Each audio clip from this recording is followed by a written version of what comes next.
Open Heart Operation. Written by Ann on Pencil. Read by no one and nobody.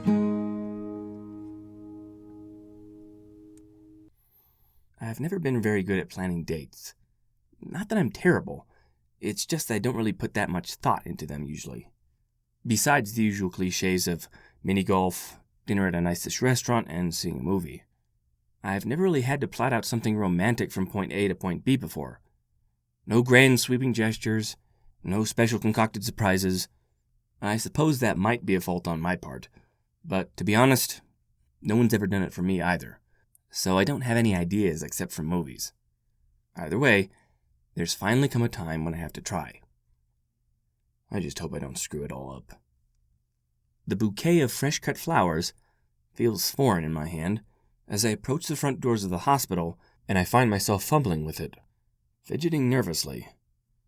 Little bits of baby's breath are flaking off as I flick and pick at them, and are tumbling down my nicely pressed pants, leaving small white streaks of pollen. I groan and stop to give the slacks a quick brush, but that only makes the marks worse. Large finger streaks of white mar the otherwise immaculately ironed black fabric. Okay, well, I've already made sure one thing won't be perfect, but clothes have never been important to her anyway. Maybe she won't even notice. I take a slow breath in and out to clear my thoughts. No sweat, no worries. She doesn't even know what you've got planned, so everything will be a pleasant surprise. She'll appreciate it. Of course she will. And it'll make her smile that way you love so much. This isn't that hard. This isn't that scary. Suck it up, and let's get this show started. But what if? Rain, we've been over this. We've looked at it a lot, and there's really nothing to worry about. We've got this.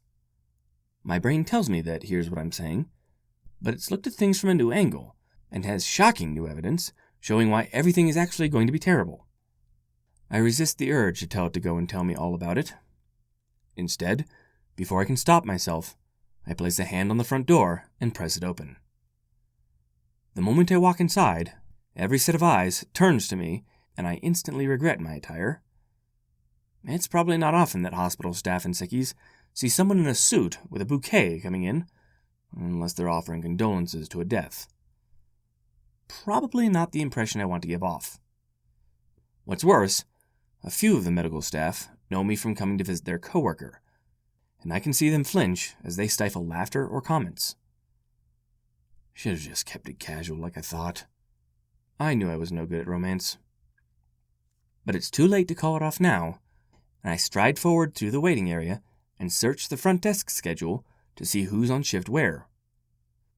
Lucky for me, her name is written down under Check In, so she's bound to be around here somewhere. I give a quick glance around the lobby, and at last spot her, facing away from me, fiddling with the leg rests of a rather resistant wheelchair. Her hair is up in its usual pink bun, with a few stray wisps peeking out from under her hat due to the day's exertions. Her posture is focused, but more relaxed than she sometimes is right after work, and I doubt she's even realized that her shift is about to end at this point. Her tail is also bound up, but one long lock of coral pink cascades down the back of one leg, looking out of place, but also kind of adorable. I spend just a moment watching her work, amused and kind of happy at watching her unawares. Come on, just like you planned. I walk confidently over to her, or at least try to, without tripping over myself. Then I reach down and gently tap her shoulder. As she turns, I can see some muted exhaustion flicker out of her face, quickly replaced with surprise. Her body shudders almost imperceptibly as she's struck by my sudden presence at her place of employment, and probably also by what I'm wearing. She blinks at me, and I can see in her expression a wave of shock, confusion, and just maybe a little joy. With the grace of someone who'd practiced the move 20 or so times just a few hours ago, in front of the mirror like an idiot, I draw myself up straight, then move my hand forward with a flourish. I pull it back to my chest and give a low, regal bow as I offer her the bouquet of lilies, roses, and baby's breath. My dear Lady Red, I say, rolling the R in her name. "I have come to take you on a date." There's a moment of silence. Then I hear her give an internal snort and break out into high-pitched giggles of bell-like laughter. Well, that wasn't the intended response. I look up from my bowing pose to see that she's pressed a hoof over her mouth to stifle the noise, but the flush in her cheeks and the moisture clinging in the corners of her eyes goes to show that she's more than a little entertained by all this. She glances from me to my clothes to the bouquet, then back to me, laughing internally all the while. At last, she seems calm enough to speak, but I can still hear the delight in her tone. What in Equestria are you doing? Coming to take you on a date? She looks me up and down once more. Dressed like that? I look down at myself, then back up, then straighten a little. I rub the back of one arm sheepishly.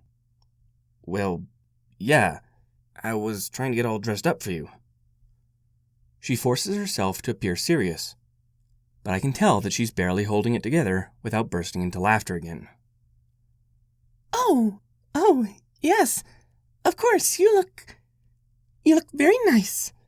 It's very sweet of you. I say, raising one eyebrow. I can see that you're real choked up about it. She shakes her head, biting her lower lip to keep the giggles away. I'd be more disappointed, but she's absurdly cute when she's laughing, and I can't help but smile at her. No, I swear, it's very wonderful, very dashing. I feel completely swept off my...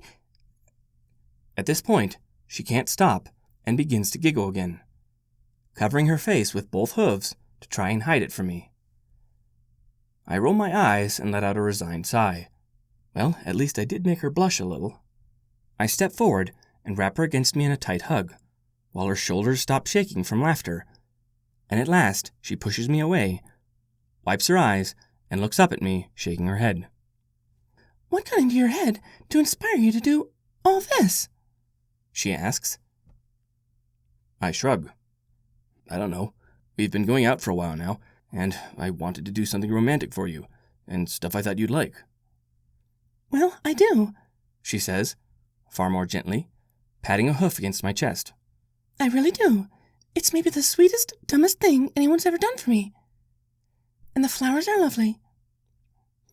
As if to demonstrate the point, she leans down and takes in a slow, deep breath of the flowers, then looks back up at me, batting her eyes. See? She says. They don't even make me sneeze or anything. Oh, joy, I say flatly. I didn't make you break out in hives. It's a major success. She chuckles and reaches up to give me a quick kiss on the cheek. Well, thank you. I hate hives. There's no telling if the rest of it will give you hives, I say with a fakely pessimistic sigh. So we'll have to see. She tilts her chin at me and narrows her eyes a little. The rest? Yep, this is just the first part. But wait, there's more, I say exuberantly. She, too, now sighs with fake pessimism. Well, I suppose it can't be avoided. Fine. I'll go on this so-called date with you. Just let me clock out and sign off on a chart, and I'm yours for the evening. Now that I really do like the sound of. I smile warmly at her, then give her another bow, this time pressing the flowers to my chest, like they're my dearest possession. Whatever you say, Lady Red, I say, again putting on a sophisticated tone. She gives a groan. Oh, for heaven's sakes, she grumbles good-naturedly. Just call me Red like I've asked. I'm a nurse right now. I hardly feel ladylike. She turns to go to the front desk to complete the final tasks for the day, then pauses. She looks over her shoulder at me, wrinkles her nose, and glances up and down my form probingly. Hey, she says finally. What happened to your pants? I look down at my pants, see the very obvious baby's breath stains, then back up at her quizzical expression. I shut my eyes and try to block out the part of the brain that's screaming, I told you so! This isn't starting the way I'd planned, but that doesn't mean that the rest of the night still can't go off without a hitch. Everything has to be perfect. The waiter escorts us to a small table near the back of the restaurant, away from most of the other guests. Normally, I'd like to be out front, where I can see people enter and leave. But I know that after a busy day at the hospital, Red likes her peace and quiet. I'd requested the table ahead of time, and now I'm glad I did, because the place is pretty much packed. Who knew it would be like this on a Thursday night?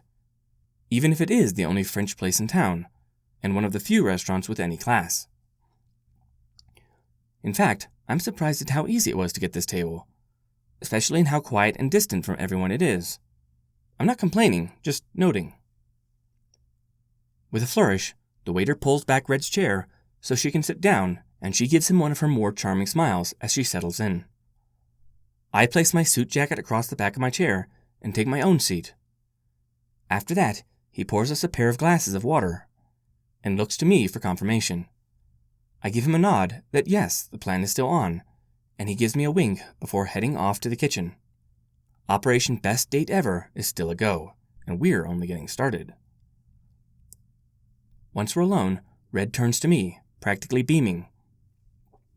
This is way too much, she says, shaking her head at me.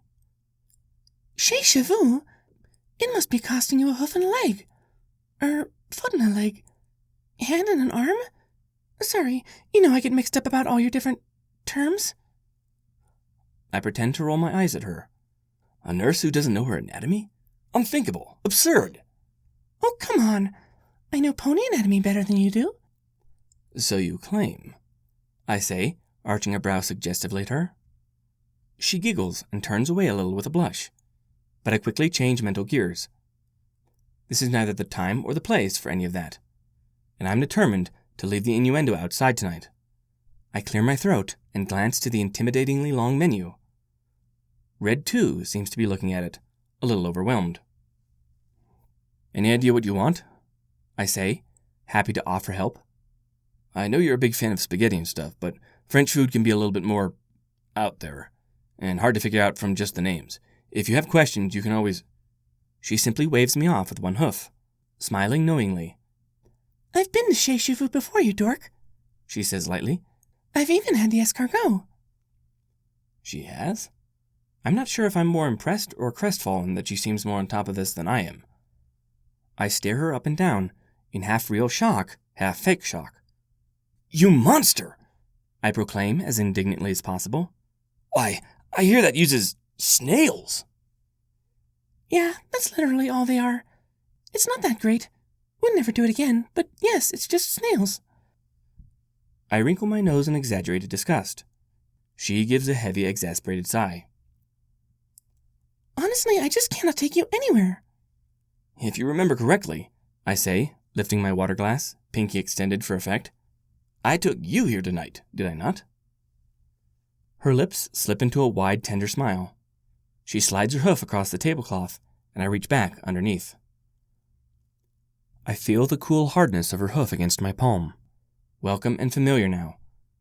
Not a right, necessarily, but a privilege I'm happy to bask in for the time being. I curl my fingertips around the edges, feeling the smooth sides, caressing them gently. She looks almost dreamily up at me, and I look back into her large blue eyes, captivated for a moment by just being touched by her hoof and her gaze. That's right, she says gently. That you did, and I'm very thankful for it. She leans forward then, and I pick up on the invitation for a kiss. That's sure as heck something I'm not going to pass up on. I stand up out of my chair a little and lean across the table, careful not to catch my shirt on fire from the lit candle flickering between us. She shuts her eyes and tilts her chin up just a little, reaching for me with her lips. I tilt my head and reach up with one hand to gently touch her face, the back of her neatly bound hair. I begin to close my eyes too, and then... Monsieur, I beg your pardon. The voice of the waiter snaps the moment in half, and Red quickly straightens, smiling gently over at the approaching pony, as if nothing had just happened. I have a sense that I've just missed something awesome, but no time to dwell on it now. The operation must go on. No problem, I say, trying not to stare daggers at him. I can see he's aware of the fact that he's interrupted us. But, keeping professional, he holds out a bottle of red wine, first to me and then to the lady. I can see Red's eyes light up at the sight of the label. I know what she tends to like, and more than that, I know that she sometimes has expensive tastes, even though she doesn't like to admit it. But I've saved up for this, and I made sure they had that wine in stock before we came. She glances between the wine, the waiter, and me, looking thrilled and a little embarrassed. Oh, my goodness, we can't possibly. I hold up a hand. It's already been paid for, so there's no use protesting it, I say, and I see her shoulders relax a little in welcome defeat. The waiter too seems to have brightened a little, and I'm pretty much as relieved as he is. Finally, something I've done has gone over well. I nod to the waiter that yes, this will do nicely, and he pulls a corkscrew out of his apron to set about opening the thing. In a fit of brilliance, I clear my throat and hold out my hand to him. Might as well ride the success train as long as it lasts, right? May I ask. He looks from me to my hand, then back again. Maybe he's considering how much easier things might be for me, since I have fingers and stuff. Or maybe he's just surprised that I'm being so helpful. Either way, he seems doubtful, but he hands the thing over, and I smile to my lovely date as I insert the corkscrew. Just a little wiggle, and a pop should be... It's not coming loose. I smile at her reassuringly as I give the cork another tug, but it's no use. The thing is sealed tight, and it doesn't seem to want to go anywhere. If I can't get a cork out of a bottle, I realize, what will she think of me? She'll think I'm pathetic, weak, that I'm not boyfriend material, that I'm an embarrassment to her. Just when things were going well, too. I knew this would happen. Now, none of that from my pessimistic brain parts. I've got to manage it. I can do this. I tense my arm, tighten my grip, and give one final tough jerk. At last, the cork flies free. And keeps flying. I watch in almost slow-motion horror as the cork leaves the end of the corkscrew, flying wildly to my right. It careens towards the unsuspecting waiter, who doesn't have nearly enough time to protect his face from the woody onslaught. Even as he tries to shut his eyes, the cork lands squarely in the center of his left eyeball.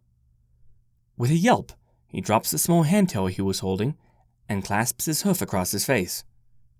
Red lets out a little gasp of shock and jumps in her seat.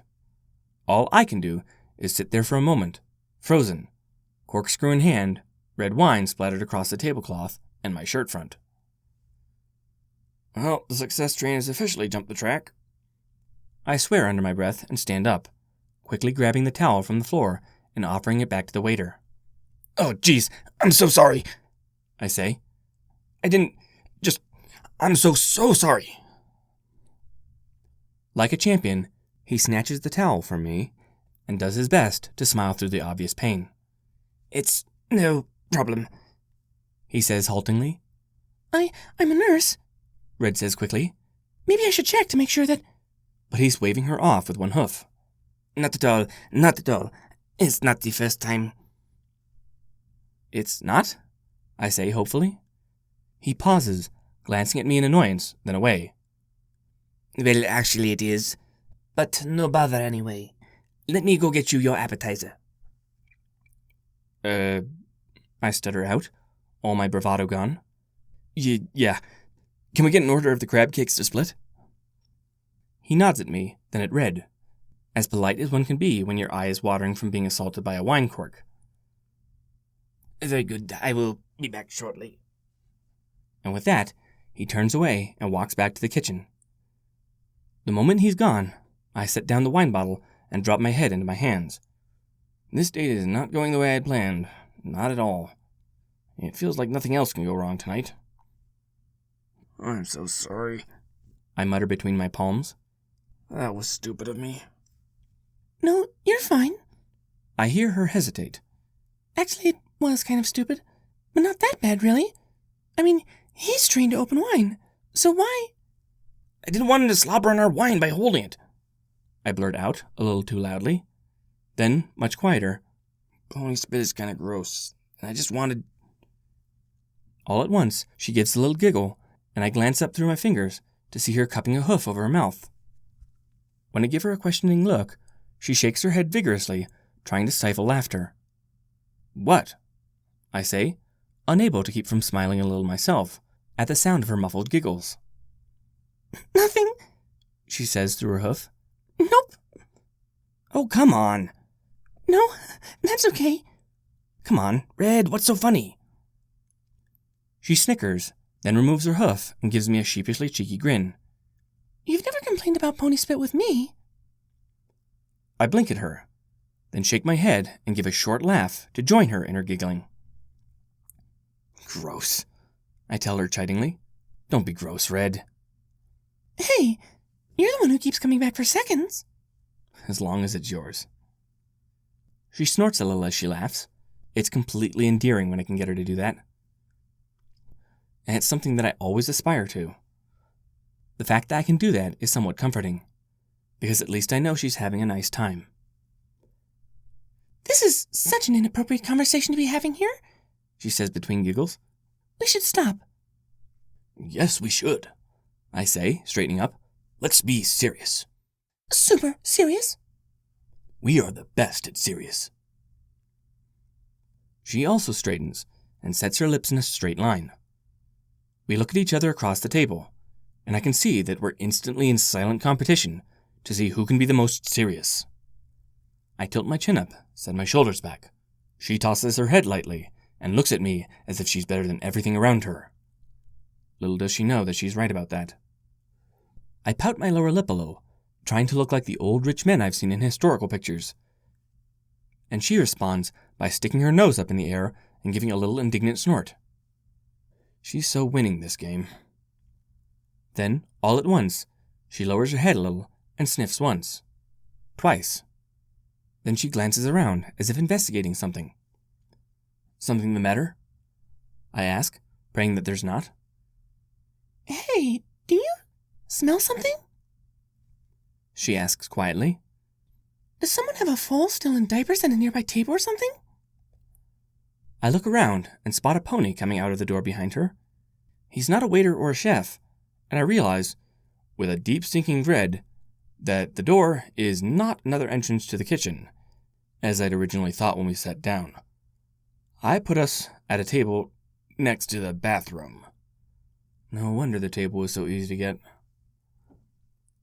Red turns around and spots the door as well, and I know it's only a matter of seconds before she puts the pieces together. With a groan, I drop my head back into my hands. This is a nightmare. Maybe if I just call the date now, we can just leave, go home, and I can convince her that this was all a horrible dream, and that I'm not the total imbecile I am obviously being tonight. Maybe I can trick her into thinking this was all just some sort of test, to see if she can deal with being with me at my worst. Nah, even I can recognize it's a terrible idea. I am so sorry, I say brokenly. It's fine. Really. I hear her say. It's not really a big deal, okay? I'm here on a date with one of my favorite people in all of Equestria. And he's about to pour me a nice glass of one of my favorite wines. And we're going to talk and laugh and eat crab cakes, and I know I'd never be anywhere else. You'd be away from the bathroom. Well, maybe, but I'd still like to be here with you, she says, the warmth in her voice feeling like a comforting blanket across my shoulders. Now, how about that wine? I look up and see her extending the wine glass towards me so I can pour it. Now's not the time to wallow in self-pity and whine about how things aren't going perfectly. Now is the time to drink, smile, and make sure she doesn't have to comfort me all night. I'm not some big baby, and tonight's about her. Besides, she's the best sort of distraction I know. I put on my best smile, lift the wine, and very, very carefully pour her a proper glass of it. She gives me a little mock bow. Why, thank you, sir. I put on the same gentlemanly voice I used back at the hospital. Not at all, my dear. Only the best for you. As if to shut me up, I hear the soft cough of the waiter at my side, and I look up to see him staring down at me with one normal eye and one puffy red one. I'm terribly sorry, sir, he says quietly, but we are just out of the crab cakes. I swallow my desire to scream at this whole situation, and nod understandingly. Okay, what else is there tonight? The waiter checks a notepad in his hoof, then looks back at me. Oh, well, we do have the most marvelous escargot. For the third time tonight, I let out a groan and drop my head forward into my hands. The bill is pricier than I expected, but I don't really blame them for that. After all, I did damage one of their waitstaff, spill wine on a nice tablecloth, and be the whiniest sort of customer imaginable after I specifically requested to sit next to the bathroom. Even with me trying to be a kind customer, it only makes sense that they'd slap me with a bit of a rate increase. I don't let my beautiful date see the bill, or my shame in how it drains just about all of my remaining bits. As I hold the restaurant door open for Red, she gives me a polite little curtsy. Despite everything that's happened, she's still smiling so gorgeously and acting so refined that it's difficult for me to feel too bad about how much I've spent on this dismal date. She's certainly worth it. Reminding myself that tonight isn't all about me, it's about her, I shut the door behind us and extend the crook of one arm to her so I can escort her back to her home properly. She again gives a curtsy and a little giggle before slipping her hoof through the loop at my elbow, and we begin walking. I know it's difficult for her to walk upright like this with me for too long, and I can feel her putting a lot of weight against my hip as we move. So I won't force her to do this for too long. But I know she enjoys it, and I know that I enjoy the feeling of her weight resting against my side. For the first time tonight, I allow myself a contented sigh. Pretty stars out tonight, I hear her say from beside me. I glance up to find that she's right. Even from the heart of Ponyville, there's not enough light pollution to keep the stars overhead from shining brilliantly. Tonight, there's not a cloud in the sky, so even the faintest constellations are visible. It had rained the night before, so I'm thankful it's at least not going to rain on us right now. I say with a nod. They definitely are. Not as pretty as you, though. She makes a little noise in the back of her throat, in indignation, and pushes her hip into me in a little check. I give her one back as she laughs as I release her hoof so she can walk in her natural four-legged way. Well, thank you, but you're pretty too, you know, she says. I straighten and look down at her like I'm some duke or earl. Nonsense. I'm not pretty. I'm debonair. She wrinkles her nose at me, still smiling. Well, you're something, that's for sure. I'm yours. That's something, right? I manage to steal another intoxicating laugh from her with this cheesiest of lines. Yes, it is, and that's something I'm definitely not complaining about. As she says this, she leans to rest her head against my arm, and I feel her body move gently up and down as she sighs a contented sigh herself. The sidewalk opens before us, and we stroll lazily along it towards her cottage, and I keep my stride steady and even so that she can continue to rest against me. The warmth of her cheek and neck are seeping through my shirt, and I feel so close to her like this that I don't want the moment to end. Of course, it does, but at least not in any way that's too jarring. As we pass a small, mostly vacant now, cafe, I can hear the sound of a band winding down for the evening. Or maybe a recording, still playing from inside. I don't recognize the tune, but Red must, because I see her ears perk up, and she raises her head. I curse the music briefly, for taking my moment, but even I have to admit that it sounds nice. In fact, I hear catches of the melody from below me, and I glance down to see Red humming parts of the Sleepy Waltz tune along with the music. She looks a million miles away, like she's in that music somehow, the rest of the world forgotten. It's a peaceful look on her, not one you see when she's at work, and I smile at her, even though she doesn't seem to notice me right now. I love this song, she says as the music pauses, then changes. One of my favorites. I didn't know you liked classical, I say appreciatively. Oh, are you a fan too? I shrug. It's nice. I just like things with some lyrics. That's all. It's not horrible or anything. I'm just unfamiliar with it. I'm glad you like it, though. She blushes a little, in a lovely coy sort of way, then moves to stand in front of me. I stop so I don't bump into her, but as I move to stand beside her, she holds up a hoof to stop me. At her touch, I obey. Hold on, She says. it does have lyrics, just not in this version. Oh? Here. She says gently. Then, before I can ask what's going on or protest, she places a hoof against my chest and moves to stand upright in front of me. She's still very little in comparison to me, and the tips of her ears barely tickle the bottom of my chin. But it's strange to see her on two legs in front of me. She places one hoof right below my collarbone on one side, then uses her other hoof to slip into my palm and raise it. It only takes another moment for me to recognize that she's moving me into a dancing position. First, there's blinding panic. I didn't prepare for this! I haven't had time to practice dancing, even if I know a few basics. She'll be disappointed. I don't know the song, I'm going to mess everything up.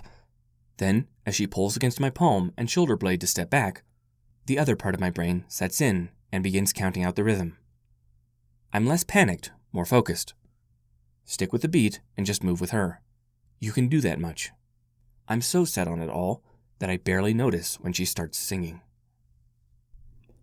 The sun comes up and the moon goes down, and the day comes to this little quiet town. Will you be here? Will you be here? When I open my eyes and get out of bed, will I be alone or be with you instead? Will you be there? Will you be there? I say hello or say how do you do? Will no pony answer or will I hear you? I don't know what you'll do, but I'll say one thing's true. I will be there. I will be there.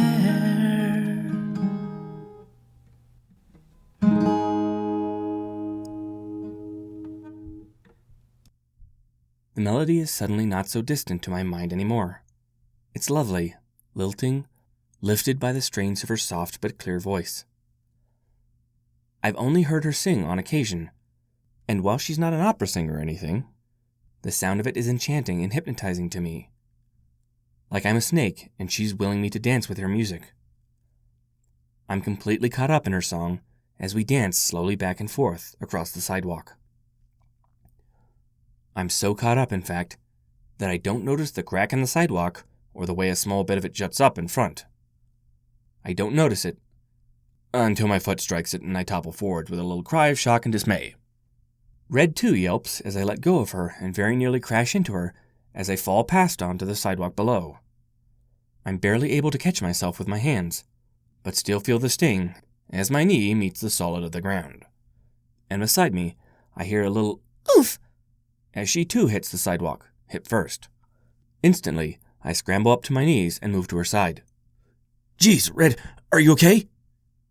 She rubs her hip, glaring down at the sidewalk like it's somehow its fault and not mine. Then she shakes herself a little and climbs back on all fours. I'll be okay. Just felt funny is all. Nothing a night of sleep won't fix. When she sees me looking at her incredulously, she rolls her eyes and goes on. Trust me, I'm a nurse.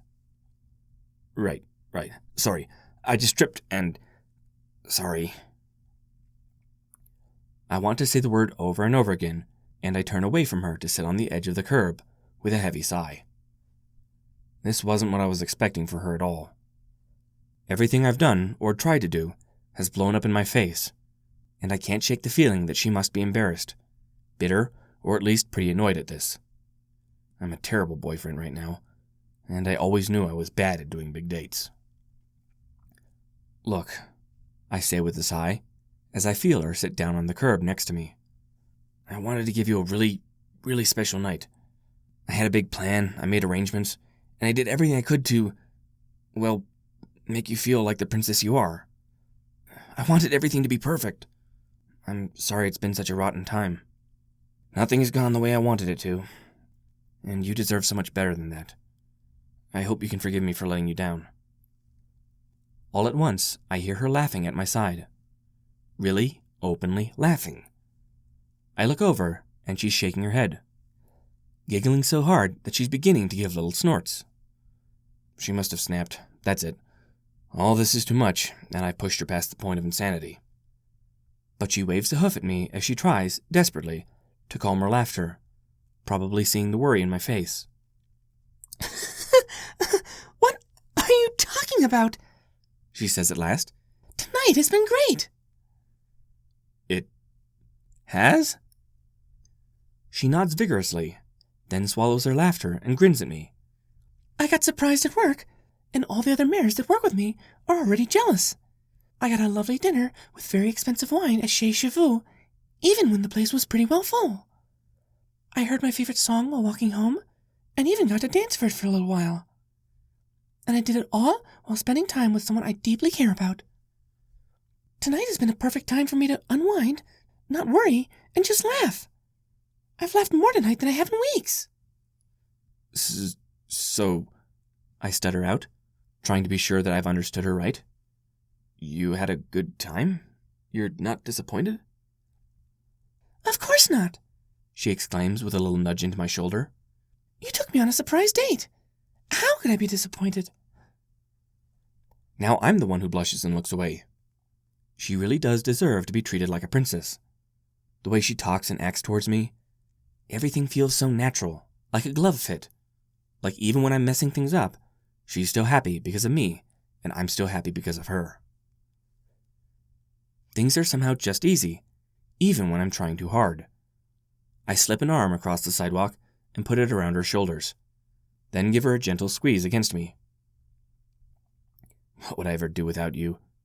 I say with a resigned sigh. Probably die alone.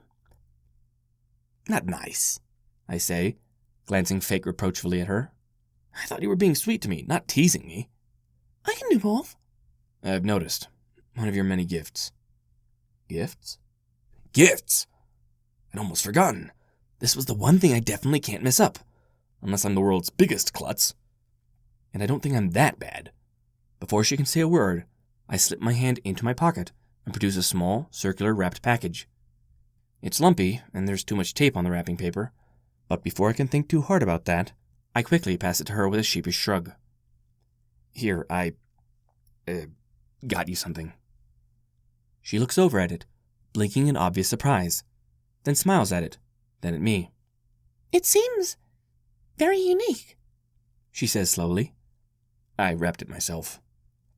Oh, I can tell, she says, laughter in her voice.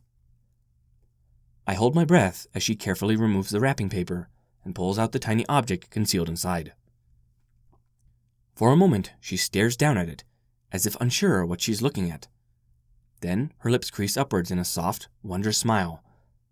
Then form a soft, "Oh," as she turns it over and over again in her hooves. I quietly sigh in relief as I recognize that she likes it. Just like I hoped she would. I can see from her expression that she knows, right away, that it is not some regular old hair tie. The little black circlet is tightly woven in a small braid pattern, to allow it some amount of give for a ponytail or bun, like she usually keeps it. Hoof-made, in a soft silken black, the band is easily sturdy enough to use to keep her hair up at work, but still let her feel beautiful even when she's in the hospital. Halfway along the band is a small red gemstone, a ruby, in the shape of a little heart. It glistens in the light of the stars and the street light as she moves her hooves over it, and she then presses the gift to her chest. She closes her eyes and smiles happily, like a child opening the first present on Christmas. "It's lovely," she says dreamily. I shrug and rub the back of my neck with one hand. Yeah, well, I know it's not big or grand, and it's not as special or as pretty as you. But I just thought maybe, if you didn't already have one. I'm silenced by the press of her lips against mine. I jump slightly at the suddenness of it, but then my eyes close of their own accord, and I rest my hand gently against her cheek as I kiss her back. All at once, I'm not worried about anything anymore. I'm not stressed, not being hard on myself, not doubting anything. Because I know she loves me, and I love her, and that's all that has to matter right now.